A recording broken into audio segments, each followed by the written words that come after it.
Welcome to Dangerous Ideas. I'm Leecamp. Thank you for joining me today. I'll be giving you updates into Israel's special genocide operation, how it's going, whether it's succeeding, whether we can add this genocide to the books and move on with our lives because everything's fine. I'll be giving you updates on Israel. I'll also be going into the skeletal remains of the American society, images and everything of what remains of the United States that we used to know and love from just a few years ago. Now, granted, during that time, there were still millions of people who were suffering immensely, but still, for some people in those years, it was excellent. But I'll get into whether we're seeing the skeletal remains of the American society, the death rattle of the United States. I'll be revealing you some really gripping images on that. And yes, Wendy, I see in the comments, sorry, Eleanor Goldfield could not be here today. That was the plan, but oh well, life gets in the way sometimes. But she will definitely be on one of the live streams next week, so have no fear. She has not run for the hills and decided she does not want to be near me on any future live streams. I mean, maybe she's decided that, but she hasn't acted on it as of yet. So thank you all for being here. Please click subscribe, click thumbs up, click share, click all those things. If there's other things to click, I don't know if there's an emoji of an eggplant. If you could click that as well, that would be awesome. All of that helps the show. I am one of the most suppressed and censored comedian journalists, whatever the hell you want to call me, in the United States. So it all helps. And especially if you're watching on YouTube or Rumble, make sure you click subscribe, which is all that's free, and click the bell icon so that you get notified. Or at least we attempt to get notified. But okay, let's start with, it's been several days since I've shown you some of the immense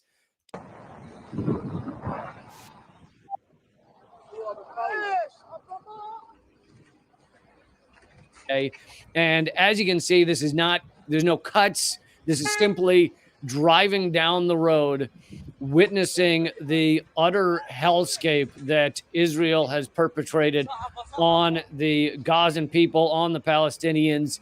And for those of you who don't know, almost 100% of those that Israel is striking are not Hamas militants. These are almost 100% innocent civilians. Hamas is largely in the tunnels, which, as I've covered before, these bombs, the type of bombs that Israel is dropping, are not harming the tunnels for the most part. They are just killing innocent civilians. Over 100,000 people have been either killed, maimed, or disappeared, meaning they're missing since the beginning of this, only 3 months in. And, you know, that, of course, that's the biggest loss is the 24,000 that have been murdered, 70% of them women and children, and 45% of them children. That obviously is the greatest loss. But as you can see, the entire society is being erased. The buildings are being erased. The equipment to rebuild any of these buildings, should we ever get past Israel's special genocide operation, they wouldn't allow the materials in. So these buildings are not going to be rebuilt, at least not for a decade or decades. And it is just a complete moonscape. Utter destruction. And yet again, this adds to the understanding that I think most people have that this is a genocide, and it's a genocide by design. As you can see by this footage, this is not the footage, and I apologize to those of you listening to the podcast, but the podcast is called The Leecamp Show if people want to listen there. But I apologize, you can't see this, but as you can guess, it is just about entire destruction. There's barely a building left over a few stories high. And like I was saying, this speaks to how this is genocide by intention. This is not an accident. This is just dropping tens of thousands of bombs on a daily basis and seeing how many people you can kill. And as I've said many times, they also are destroying the medical system because they are hoping that disease will kill as many, if not more, than the bombs are actually killing. All of that is by design. None of it's accidental, and it's just unbelievably horrific.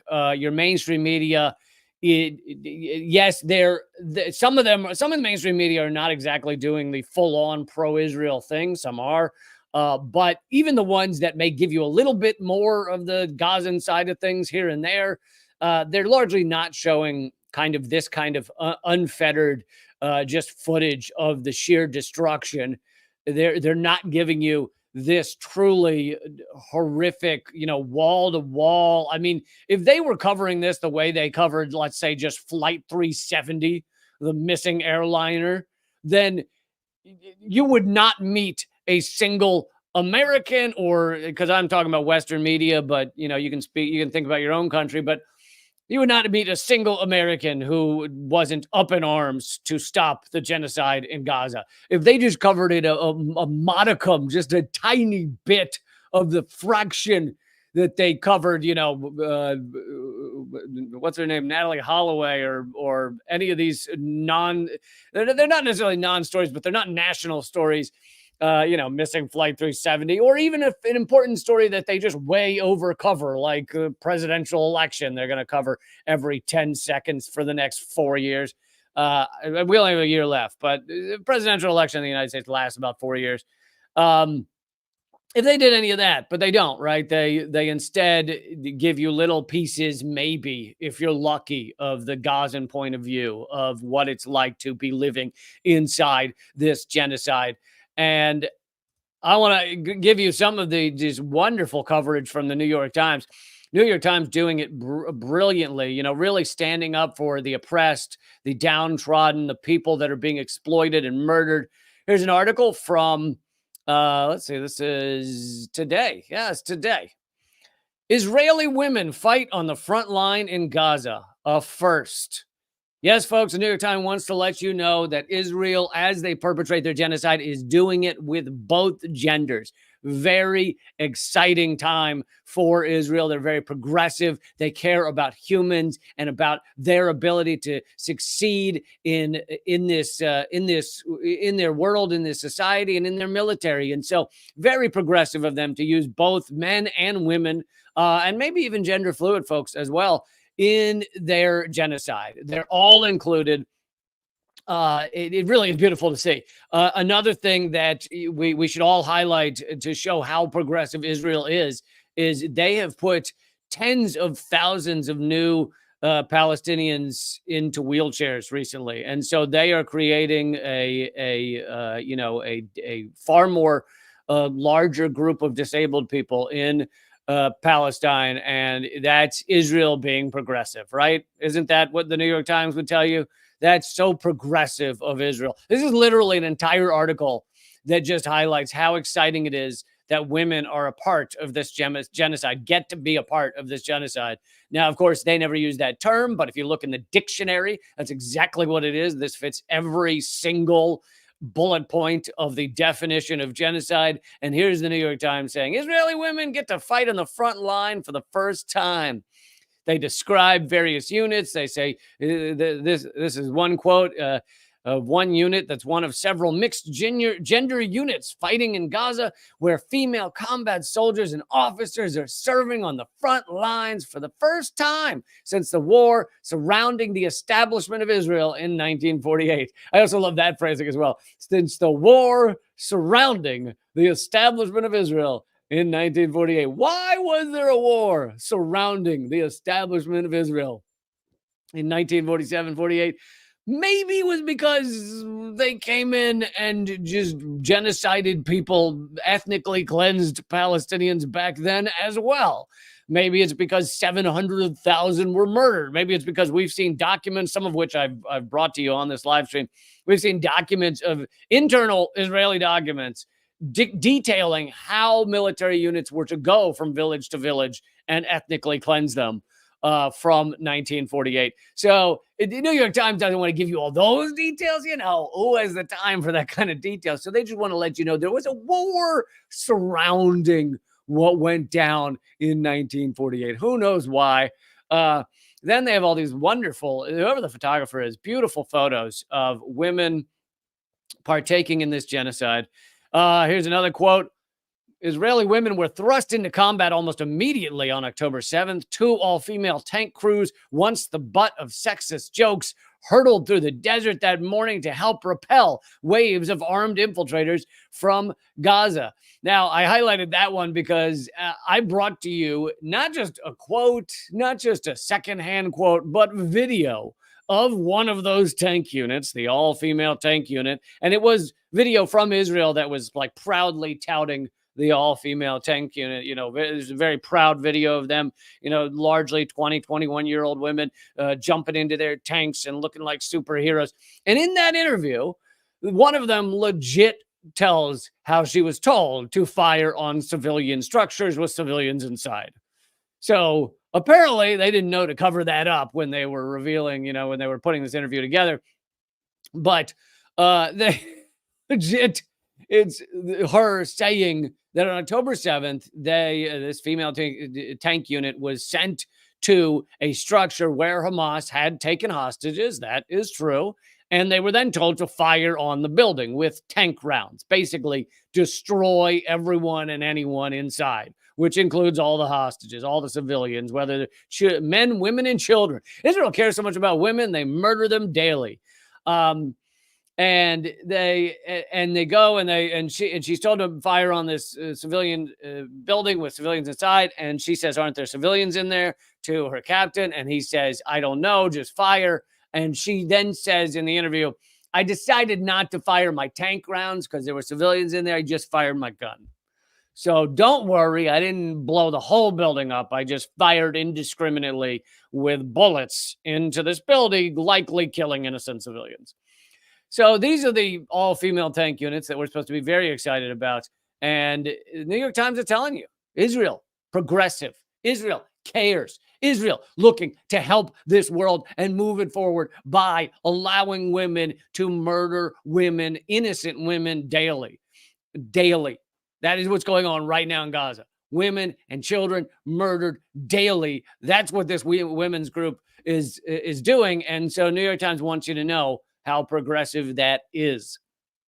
New York Times, always on the right side of history. I also, on my other podcast, Government Secrets, a while back, I brought to you how the New York Times during World War II, which I feel like has some import in this conversation because of the a previous genocide, I recall, perpetrated against my people, the Jews. But during World War II, the New York Times, despite being owned by a Jewish American family, and they continue to own the New York Times, barely ever mentioned the Holocaust, even when the Holocaust was well known, even when the concentration camps were well known. And in fact, the New York Times also had many fawning references and pieces on Hitler prior to World War II, even after Germany in 1936, but it was in the 1930s, was when they first passed the law saying Jews were no longer citizens and could no longer partake in a lot of society. So that was long before World War II began. And yet the New York Times, despite laws like that being passed in Germany, was still talking about how wonderful Hitler is.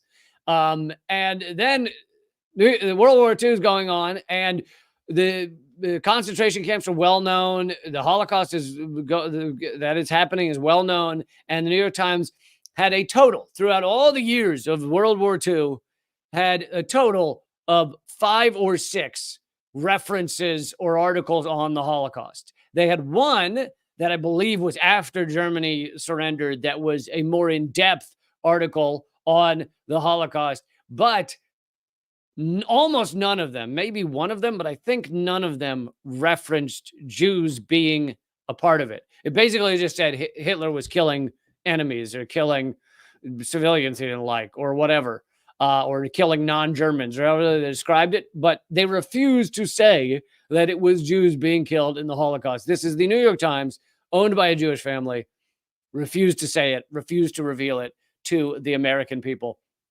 So that's your New York Times, always on the right side of history. They really are doing wonderful work over there. And I'm really glad that they continue to be called one of the best legacy media in the world. Thank you, Alex, for the donation. Alex says, all female tank unit, girl power. I'm having a hard time feeling empowered and inspired. Aleo, the robot, won't let me type the Geno word. Is that true? It won't let you type genocide? All right. Well, but people are fighting back, even, and this is a protest in Israel that I'm about to tell you about. This is a protest that happened last night in Israel of Israelis. This is Israeli citizens who are furious that Netanyahu and the right wing government continue to just obliterate Gaza rather than actually try and save any hostages. That clearly is not their concern. We've talked before about the Hannibal Directive, which their goal is to basically kill the hostages, kill the hostage takers, and kill anyone else nearby. But Dan Cohen says families of Israeli captives and hostages blocked the Ayalon Highway through Tel Aviv tonight and made a fire with 136, the number of loved ones abandoned in Gaza by the Netanyahu government. They're tired of the government's lies and refusal to negotiate. Now they're escalating. So again, this is a protest. This is a protest by Israelis, specifically families of those taken hostage in Gaza. And these are Israelis now blocking highways, lighting fires. They lit a fire that spelled out 136, which is the number of hostages supposedly in Gaza. And just a reminder that Israel themselves has not 136. It's slightly more. It's around 10,000 Palestinian hostages that Israel holds on to right now, roughly 10,000. But Hamas has 136, and the families are furious that Netanyahu is spending his time, and of course, most of his government, spending his time committing genocide rather than actually trying to get any of these hostages out. That is not really their aim and never has been. This is a great site. People have created a site to monitor the Israel massacres. It's israelmassacres.com, where they'll keep you up to date. If you're looking for facts to argue with friends about what's going on over there, etc., this website has tons of information on the genocidal intent of Israel, both what they've done and quotes by their leaders. I've read many of these quotes before on the live stream. This is, let's see, Minister of Defense of Israel said, "We are fighting human animals and we are acting accordingly." You take away the humanity of the people, that makes it easier to commit genocide against them. The Minister of National Security said the only thing that should enter Gaza, as long as Hamas doesn't release the hostages it holds, is not a gram of humanitarian aid, but hundreds of tons of explosives from the Air Force. And again, collective punishment is illegal under international law. It is a war crime. So these people are touting war crimes. They're calling for war crimes. Netanyahu said, "We will turn Gaza into a deserted island." So, the only thing that, honestly, in the genocide definition that could possibly protect Israel from being accused of or convicted in the international court of genocide, really the only thing on the list could be intent. That's the only thing that's even remotely arguable. But here's the thing, it's not arguable. You can go and see the quotes. You can watch video of the quotes. Seeing them show their intent, so their genocidal intent. Okay, moving on. I want to get to, this is Biden's comments, I believe yesterday. As I brought to you, don't forget to hit thumbs up, subscribe, all those good things. Thanks for keeping this show going. You guys rock. And again, I apologize, Eleanor wasn't able to make it, but she will be here next week. And if you miss Eleanor, you can go find our podcast, Common Censored, and listen to episodes you haven't heard. Maybe go check out that. But anyway, I brought to you before that the U.S. has essentially declared war on Yemen, even though we don't declare war anymore. We never do. And Congress is supposed to have that right or responsibility, but they don't. They don't do anything with it. They just ignore it and let the president do whatever the hell he wants. And they would endorse all of it anyway. So it's not really an argument. But so we're at war with Yemen. But we're at war with Yemen and we're bombing the Houthis. And here is Joe Biden asked, it's tough to, I'll actually read the comments because it's, and then play the clip because it's tough to hear. But he's asked whether the war on the Houthis on Yemen is working. And here is his response, if you can hear it. Are the airstrikes in Yemen working? Well, when you say working, are they stopping the Houthis? No. Are they going to continue? Yes. Literally, are your airstrikes on the Houthis working? No, they're not working, but yes, we're going to keep doing it. That's exactly what he says. Well, when you say working, are they stopping the Houthis? No. Are they going to continue? Yes. Joe Biden for you, folks. That's president, just doing the Lord's work. Is anything you're doing working? Nope, but we're gonna keep doing it. It really could describe most of what the United States does. Is it working? No, but we're gonna keep doing it.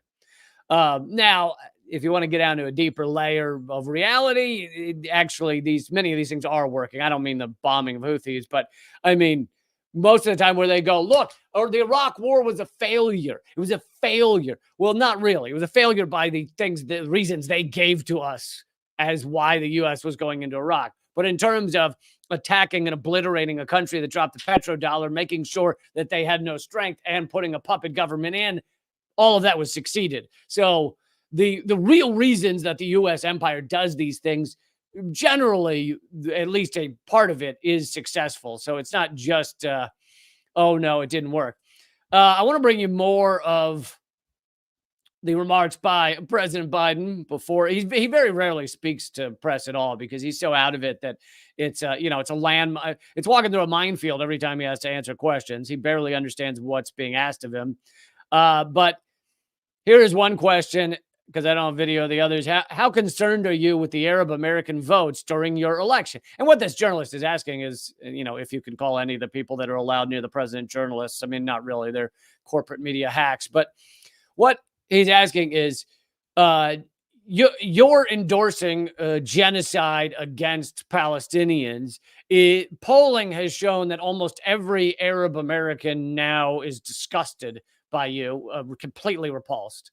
So you have like zero Arab American vote left, whereas you got a lot of the Arab American vote last time around because Trump actually more outwardly said that he hated Arabs and wanted an Arab ban and stuff.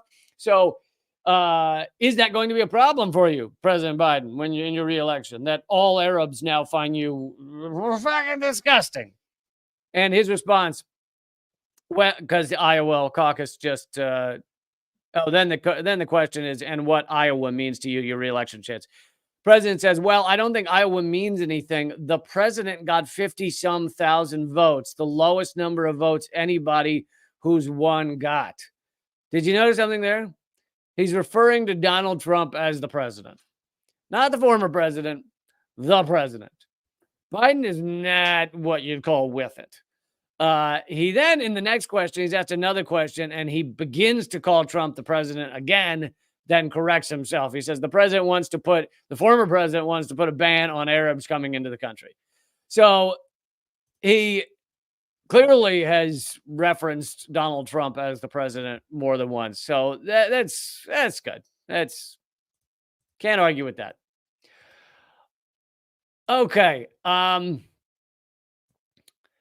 Let's get to, I'm going to get to the skeletal remains of American society and whether we're seeing that right now, whether we're seeing that across the country. I'm going to discuss that in just a moment, but I think I'll start with whether we're seeing, oh man, and if I have time, I'm going to get to the final nail in the antidepressant coffin, the final nail into the lies, the full-on lies that are the sales of antidepressants. This doesn't mean that antidepressants have not worked for a single human being, but when I get to that story, you'll see most of what antidepressants are, and despite the fact that it's like 1 out of every 8 or something Americans is on something like that, most of what they are is a lie. And anyway, I'll be getting to that in a few, hopefully. Thank you again, Alex, for the donation. Really appreciate it. You guys rock, those of you donating and supporting this show. Okay, so before I get to those, I want to get to whether we could be seeing the end of the Monroe Doctrine. So there's a U.S. congressional resolution calling for the annulment of the Monroe Doctrine. Now, here's the thing. I will say before I get into this article that the answer is no. No. No. So I don't really have to read the article in that regard, but you'll see the article has a lot of important things in it outside of just, are we seeing the end of the, no, we're not, because the truth is this thing in Congress could pass. It won't, could pass, and it wouldn't matter. The ruling elite, the Biden administration, Trump administration, the Obama administration, doesn't matter. One of the administrations, whoever's in office, they don't care about whether Congress, if you were to get a progressive Congress that said, we no longer stand for the Monroe Doctrine, they would keep acting exactly the same. Nothing would change in terms of U.S. policy, not to mention the presidency is not really in control of the military-industrial complex. I mean, it largely runs pretty much the same no matter what. But again, this article is still interesting. 200 years after after President James Monroe first promulgated his dictate, giving the Yankees dominion of the rest of the hemisphere, a congressional resolution calls for annulling the Monroe Doctrine and replacing it with a new good neighbor policy. The intent is to foster improved relations and deeper, more effective cooperation with our neighbor nations. Now, many of you know that the Monroe Doctrine is the idea that Latin America essentially belongs to the United States. The Monroe Doctrine is, well, it's our front yard, so anything that happens to Latin America is therefore our responsibility. It impacts us, so we get to decide everything that goes on in Latin America. This has then led to generations of just the U.S. destroying in one form or another Latin American countries. And we're going to get to that list, long list in a second. But whether they pass this or not, it wouldn't change the way the United States behaves. The United States is an empire that is all about controlling of other nations. Most importantly, Latin America, one of the most important is Latin America because it is so close to us, it's economically tied to us, and we want to be able to exploit their resources almost more than anywhere else in the world. So that is why Venezuela, for example, is so furiously upsetting to the ruling elite in the United States. Even if you hate Maduro and you hate socialist aspects of the country, even if you just hate Venezuela, you see a photo of Venezuela and you go, blah. Even if that were all the case, why care? Why care what other countries are doing? Why not let them do their thing? Why not let them live their lives? Why not let them live how they want to live?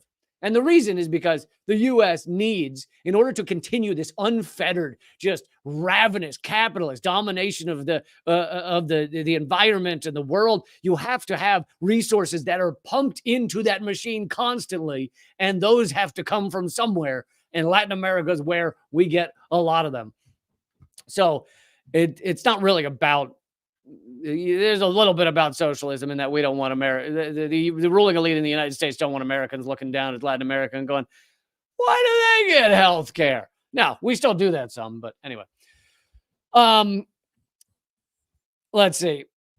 While the Monroe Doctrine ingeniously claimed to protect hemispheric independence from foreign interference, H.R. 943 charges that the policy has, in fact, been used as a mandate to give the U.S. license to interfere in the internal affairs of other states to promote its own narrow interests. The resolution forcefully begins with noting massive forced displacement and genocide of native peoples by the North American colonialists. That's a good start. Might want to mention that. The resolution goes on to enumerate the further progression of the U.S. imperium on the hemisphere. So now I'm going to get into some of this list. Because why not go through it, you know? And we'll see how many of those you knew about. I knew about, I don't know, most of them, but I only found out about most of them in the past like 5 years. So I did not grow up like informed on these things because it's hidden from our history lessons, isn't it? Back in the 1840s, the U.S. took 55% of Mexico. In 1890, actually, I covered that recently on my podcast, Government Secrets, if you want to hear that episode.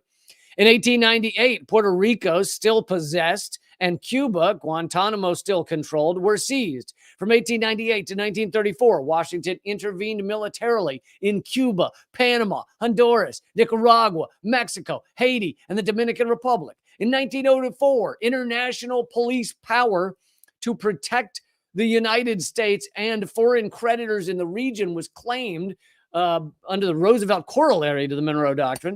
In 1947, the CIA was created with authorization for covert action in Latin America. Then in 1953, Guantanamo President Jacobo Arbenz was overthrown in the first CIA coup. In 1961, the U.S. facilitated a 21-year military dictatorship in Brazil.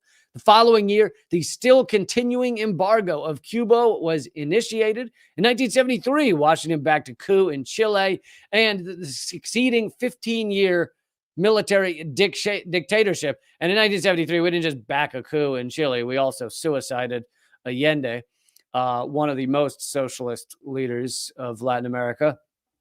From 1975 to 1980, the U.S. coordinated Operation Condor with terroristic military dictatorships in Argentina, Bolivia, Brazil, Chile, Ecuador, Paraguay, Peru, and Uruguay.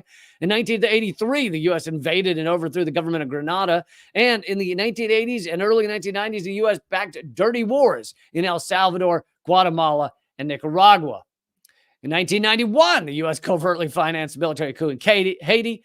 Another coup in Haiti in 2004. Starting in 2000, billions were provided for Plan Colombia, implicated in massive human rights abuses. Meanwhile, 1941 to 2003, U.S. naval operations in VK, Puerto Rico, caused death and lethal illnesses. 2002, the U.S. supported an unsuccessful coup in Venezuela. U.S.-backed coups in Honduras in 2009, Bolivia, 2019.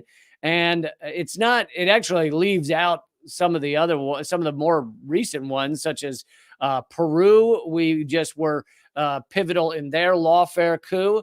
Also Argentina, which has now gone far right wing. We successfully perpetrated a lawfare coup against Argentina's vice president. Now, the reason that mattered, why does the vice president matter, is because she was hugely popular and left-wing, and she was going to run for president, and she would have won. So Argentina would have had a left-wing president again. The U.S. didn't want that. So what we did was we manufactured bullshit charges. She was found guilty because she's over a certain age in Argentina. She doesn't serve any jail time, but what it does do is mean that legally she's not allowed to run for president. She couldn't run for president, and far right wing gets into power in Argentina. Yay, United States.